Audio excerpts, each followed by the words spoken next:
Você está ouvindo o Devocional Jesus Vive, um devocional para glorificar o nome do Senhor através da meditação em Sua Palavra. Carta aos Efésios, capítulo 4, versículos de 17 a 32. Assim diz a palavra do Senhor.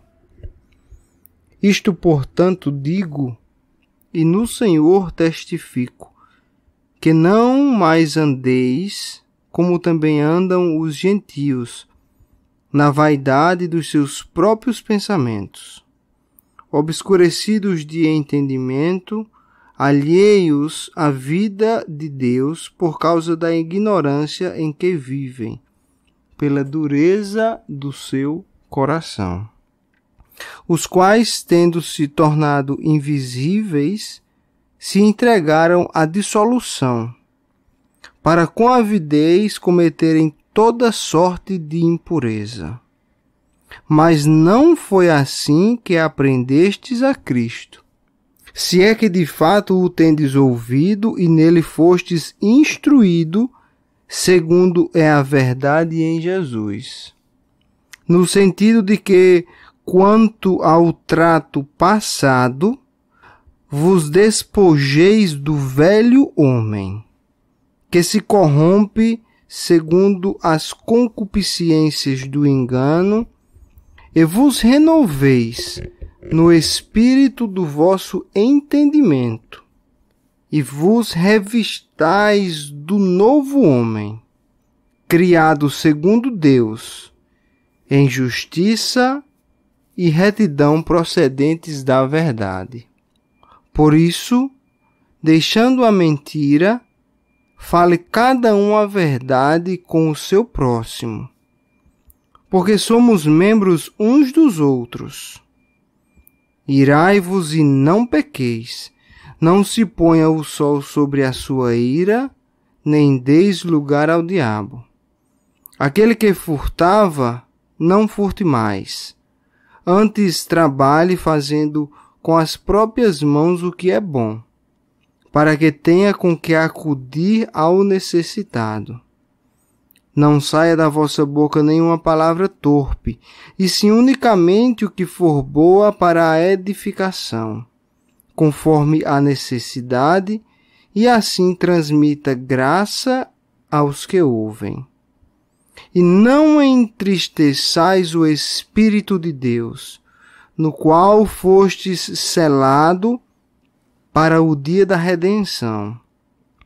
Longe de vós toda amargura e cólera, e ira, e gritaria, e blasfêmia, e bem assim toda malícia. Antes, sede uns para com os outros benignos, compassivos, perdoando-vos uns aos outros, como também Deus, em Cristo, vos perdoou. Que palavra linda! Até aqui a palavra do Senhor. Aqui Paulo está relatando uma descrição da vida pregressa do crente, das obras que o velho homem fazia, da vida anterior, antes de Cristo. E Paulo fala aos cristãos de Éfeso de que eles não mais andeis como andavam no passado, ou como andam os gentios, como andam aquelas pessoas que não conhecem a Cristo. Paulo começa essa parte de Efésios 4, essa seção que se inicia no versículo 12, dizendo assim: Isto, portanto, digo, e no Senhor testifico, que não mais andeis como também andam os gentios, na vaidade de seus próprios pensamentos, obscurecidos de entendimento, alheios à vida de Deus por causa da ignorância em que vivem, pela dureza do seu coração. Paulo aqui nos falou aos cristãos de Éfeso e fala conosco nos dias de hoje que nós devemos andar de uma maneira diferente do que nós andávamos antes de conhecer Cristo. Agora nós somos uma nova criatura, criado para boas obras, e devemos andar de uma forma digna da vocação a que fomos chamados. Nós fomos chamados para ser santos, assim como o Senhor é santo. Portanto, nós devemos nos despir do velho homem. Aqueles que não conhecem Cristo, como Paulo relata, eles andam segundo a vaidade dos seus próprios pensamentos. Pensamentos estes que desagradam ao Senhor. Pensamentos estes que são comuns ao homem natural, ao homem que não conhece o Senhor. E esses pensamentos são pervertidos porque eles tendem a ser pensamentos egoístas, pensamentos que não glorificam ao Senhor e pensamentos que trazem consigo toda forma de impiedade. A palavra do Senhor nos exorta a não confiar em nosso próprio entendimento. A palavra do Senhor nos exorta a confiar em Deus. Provérbios capítulo 3, versículo 5 nos diz: confia no Senhor de todo o teu coração e não te estribes no teu próprio entendimento. Reconhece-o em todos os teus caminhos e ele endireitará as tuas veredas. A nossa confiança deve estar em Cristo e não na nossa capacidade. Os nossos pensamentos, o nosso entendimento, se nós não tivermos a nossa mente cativa no Senhor, eles são pensamentos que desagradam a Cristo.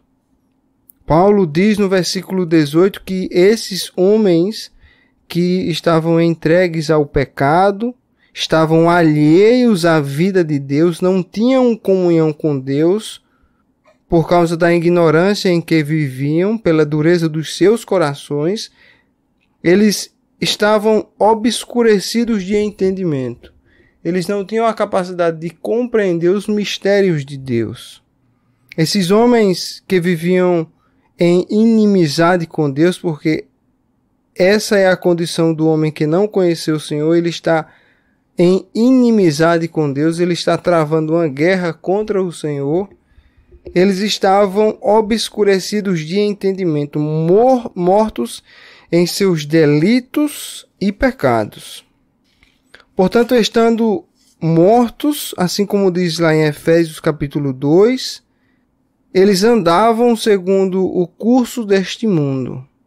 Efésios 2:1 diz: Ele nos deu vida, estando vós mortos nos vossos delitos e pecados, nos quais andaste outrora, segundo o curso deste mundo, segundo o príncipe da potestade do ar, do espírito que agora atua nos filhos da desobediência. Nós andávamos como ovelhas sem pastor. Porém, no momento em que nós fomos convertidos ao Senhor Jesus, no momento em que nós entregamos a nossa vida e tivemos um coração regenerado, Deus nos deu a vida. O selo do Espírito Santo foi colocado em nossos corações e agora nós somos propriedades de Cristo. Portanto, Paulo exorta esses irmãos de Éfeso e também exorta a nós, a Igreja do Senhor nos dias de hoje, que nós possamos andar no Senhor. Porque esses homens gentios que não conheciam o Senhor, eles tinham se tornado insensíveis às promessas de Deus. E eles, como Paulo coloca no versículo 19, tinham se entregado a toda dissolução para com avidez cometer toda sorte de impureza. A vida do homem não regenerado é uma vida que se delicia no pecado. É uma vida que não é vida, porque é uma vida sujeita ao pecado.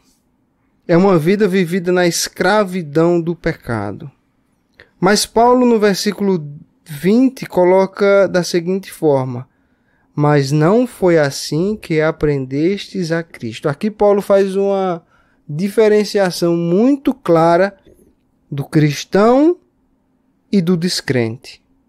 Nós fomos instruídos no Senhor, nós que conhecemos o evangelho da graça de Deus, sabemos que Deus nos alcançou por seu amor, Deus nos salvou pela sua graça, que é o favor imerecido de Deus, através da sua imensa misericórdia, e nos deu vida juntamente com Cristo.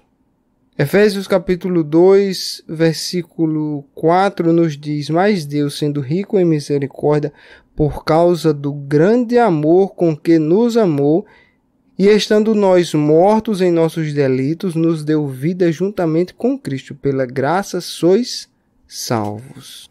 Portanto, se somos nova criatura, devemos andar conforme Cristo andou. Paulo nos exorta a se despojar do velho homem. O que é o velho homem? O velho homem é aquela velha natureza que nós tínhamos antes de conhecer o Senhor. E este velho homem, ele já morreu. Ele não mais vive. Se nós formos ler o capítulo 6 de Romanos, nós iremos encontrar a seguinte passagem, em que o mesmo Paulo nos diz. Vamos começar a partir do versículo 4. Romanos capítulo 6, versículo 4. Assim diz a palavra do Senhor: fomos, pois, sepultados com ele na morte pelo batismo, para que, como Cristo foi ressuscitado dentre os mortos pela glória do Pai, assim também andemos nós em novidade de vida. Devemos andar de uma forma diferente que andávamos anteriormente. E Paulo continua: porque, se fomos unidos com ele na semelhança da sua morte, certamente o seremos também na semelhança da sua ressurreição. E eu queria chamar a atenção para esse versículo 6, que diz: sabendo isto, que foi crucificado com ele o nosso velho homem. Olha só, que foi crucificado com ele, com Cristo, o nosso velho homem, para que o corpo do pecado seja destruído e não sirvamos o pecado como escravos. O nosso velho homem, ele foi morto na cruz de Cristo. Ele foi crucificado com Cristo. Portanto, nós devemos nos despir desse velho homem que já não vive mais. Às vezes nós ainda temos a tendência de se inclinar para praticar coisas que praticávamos antes de conhecermos o Senhor. A palavra diz que o pecado nos assedia todos os dias. Mas nós não devemos ceder, nós devemos nos lembrar quem somos em Cristo Jesus hoje. E devemos renovar o nosso entendimento no Espírito do Senhor. Assim diz o versículo 23. E vos renoveis no espírito do vosso entendimento, e vos revistais do novo homem. Então nós temos aqui dois termos: nos despojar do velho homem e nos revestir do novo homem. É tirar aquela roupa velha que não mais serve mais, aquele trapo, e colocar vestes celestiais, porque nós somos revestidos com a justiça de Cristo e devemos viver em retidão do Senhor. Mas como fazer isso? E aí Paulo coloca a partir do versículo 25 algumas instruções práticas de como nós podemos nos despojar do velho homem. Ele nos diz, a partir do versículo 25, por isso, deixando a mentira, fale cada um a verdade com o seu próximo. Porque somos membros uns dos outros. A primeira instrução que Paulo nos dá aqui é que nós deixemos a prática da mentira, porque o inimigo, Satanás, é o pai da mentira, e nós agora não somos mais servos dele, agora nós somos servos de Cristo Jesus.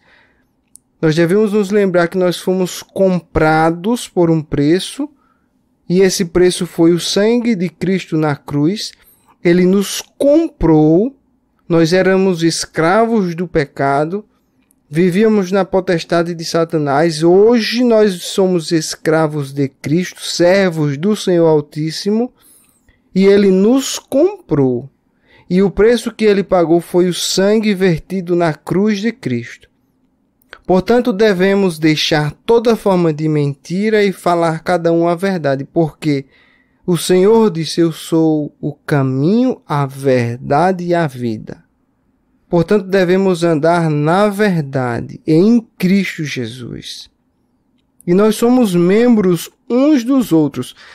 Todos aqueles que entregaram verdadeiramente sua vida a Cristo, eles são partes do corpo de Cristo. E como partes do corpo de Cristo, somos membros uns dos outros. E os membros devem colaborar uns com os outros. Porque se os membros do corpo de Cristo, a igreja, começar a se desentender, vai haver uma desorganização. Paulo também nos diz que nós podemos nos irar, mas não devemos pecar. Cristo se irou com aqueles judeus que estavam fazendo da casa do Senhor uma casa de comércio. Cristo virou as bancas. Cristo expulsou aqueles homens que estavam querendo ter lucro ou tendo lucro com as coisas de Deus. Mas Cristo em nenhum momento pecou. Então é possível se irar e devemos nos irar, principalmente nos irar com o pecado. Devemos odiar toda a forma de pecado. E eu diria também que nós devemos nos irar com as nossas inclinações ainda pecaminosas, que de vez em quando nos aparecem. Devemos odiar toda a forma de pecado.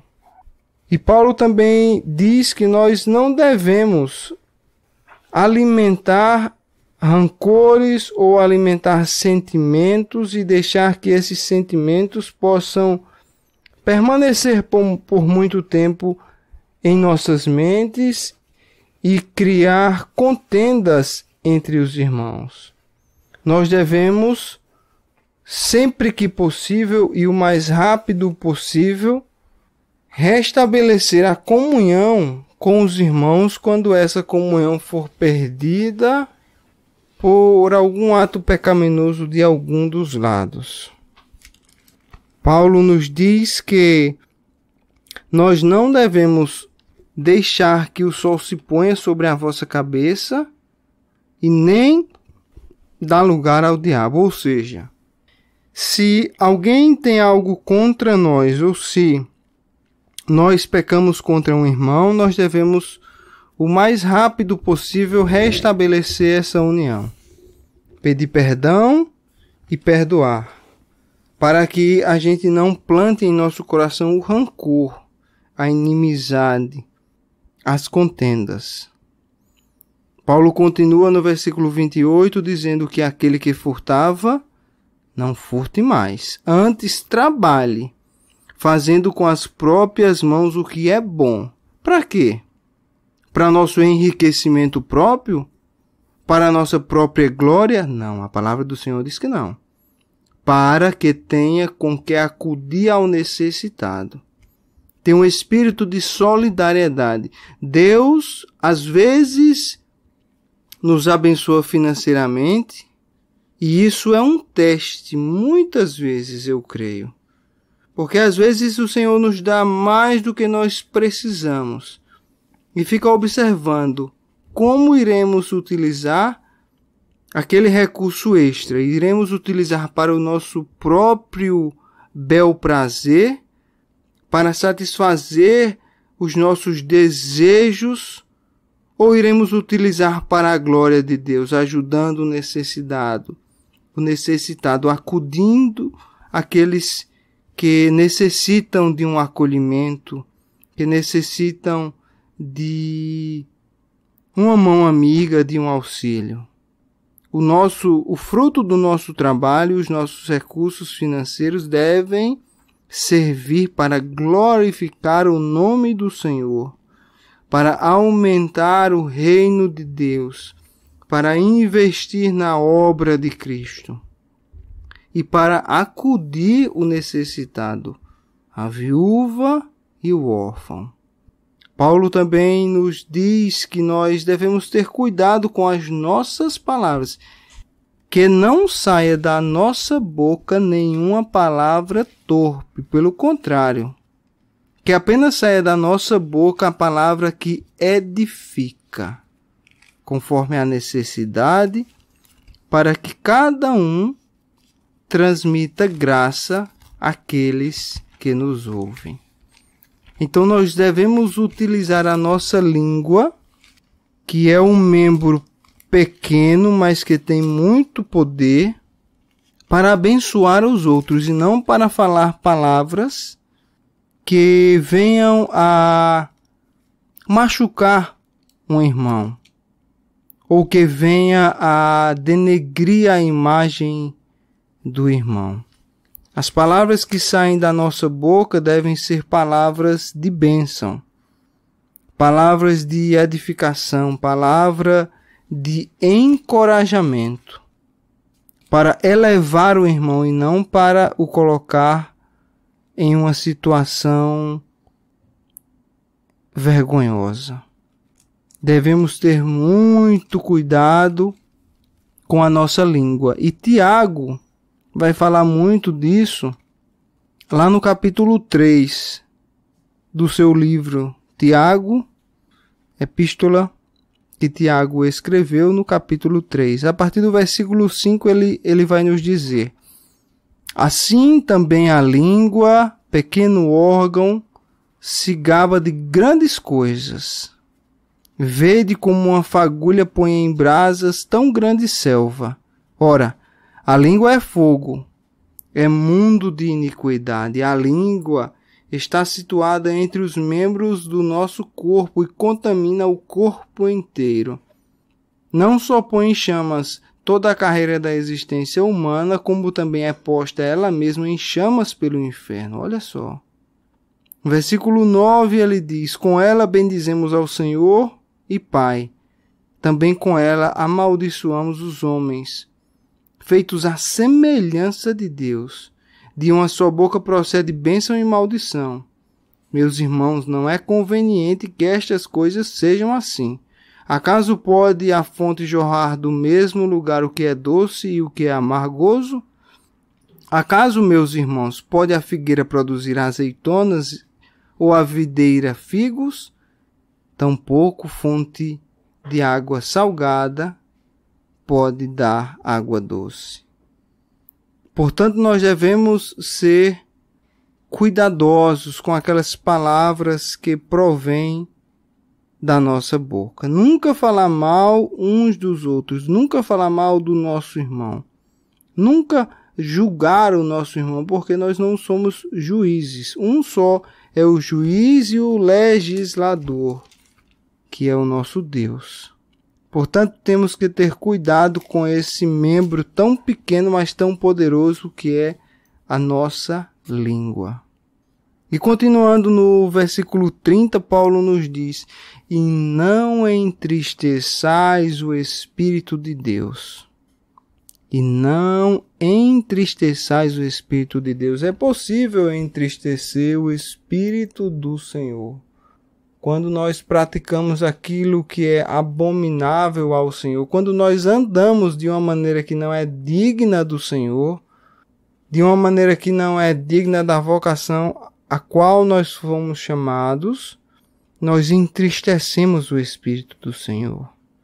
E nós temos que ter muito cuidado para que essas práticas não apaguem a chama do Espírito que existe dentro de nós. E Paulo termina no versículo 32 dizendo: sede uns para com os outros benignos, compassivos, perdoando-vos uns aos outros, como também Deus, em Cristo, vos perdoou. É impossível um cristão verdadeiro viver sem perdoar os seus pares, sem perdoar aqueles que vos têm cometido pecado. Nós devemos nos lembrar, toda vez que nós tivermos dificuldade em perdoar alguém, nós devemos nos lembrar que Cristo nos perdoou de todos os pecados que cometemos contra Ele, contra o Deus soberano, todo-poderoso, 3 vezes santo. Nós pecamos contra Ele, pecados terríveis contra Deus na nossa vida, boa parte da nossa vida pelo menos, mas Cristo nos perdoou. Pela graça nós somos perdoados. Portanto, nós não temos o direito de restringir o perdão a qualquer pessoa que seja. Nós devemos ser imitadores de Deus. Se, portanto, Cristo nos perdoou de todos os nossos pecados, nós devemos perdoar aqueles que pecaram contra nós. E que assim o Senhor nos ajude a nos despojar do velho homem e nos revestir do novo homem, criado segundo Deus, em justiça e retidão, procedentes da verdade. Obrigado, Senhor Jesus, por essa palavra rica, maravilhosa, bendita que o Senhor nos trouxe no dia de hoje. Obrigado, Senhor, por abrir o nosso entendimento para compreendermos a Tua santa palavra. Senhor, ajuda, Senhor, cada um de nós a abandonar aqueles atos que não dignificam o Teu nome, Senhor. Ajuda-nos a abandonar a vida antiga. Não mais nos pertence, Senhor. Lembra-nos, Senhor, que o velho homem morreu, foi crucificado naquela cruz contigo, ó Deus. E agora nós somos nova criatura, nós temos um coração de carne, inclinados à obediência ao Senhor. Que a nossa vida, que a nossa conduta possa testemunhar o Senhor, que o nosso caminhar possa servir para que os outros olhem para nós e glorifiquem a Deus que está no céu. Que nosso testemunho seja santo, seja puro, sem máculas, Senhor. Nós oramos te pedindo a força do Teu Santo Espírito para nos revestir do novo homem e andar segundo a Tua justiça. É assim, Senhor, que nós oramos, no glorioso, poderoso e sublime nome do Teu Filho Jesus. Amém. Obrigado por ouvir o Devocional Jesus Vive. Se você gostou, compartilhe esse episódio com seus amigos. Que a graça e a paz do Senhor Jesus esteja sobre ti.